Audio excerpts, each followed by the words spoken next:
अस्सलामुअलैकुम वरहमतुल्लाहि वबरकातुहू। उम्मीद है आप सब लोग खैर वफ़ियत से होंगे। आज का हमारा जो नुस्खा है उन लोगों के लिए है जिनके जिस्म में कड़ोल पड़ जाते हैं।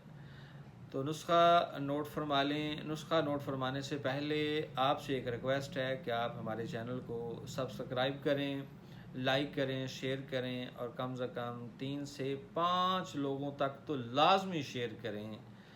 और यही एक स्पोर्ट है जो आप हमारे लिए कर सकते हैं। तो आइए जनाब नुस्खे को नोट फरमा लें। काली मिर्च 10 ग्राम, हल्दी खाने वाली जो सब्ज़ी में या हंडिया में डाली जाती है वो भी आपने लेना है 10 ग्राम।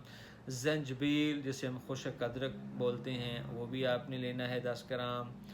खजूर, ताज़ा खजूर लेनी है, उससे गुठली निकाल लें, वो 5 ग्राम होनी चाहिए। मवीज़ मनक्का यानी मुनक्के का दाना निकला हुआ हो वो भी आपने 5 ग्राम लेना है। इन तमाम अज्जा को आप यकमुश्त करके कूट लें और चने बराबर गोली बना लें। सुबह, दोपहर और शाम 15 से 20 दिन आप ये गोली इस्तेमाल करें तो इंशाअल्लाह कड़ोल नहीं पड़ेंगे। ये आजमाइश शर्त है। दुआ में याद रखिएगा।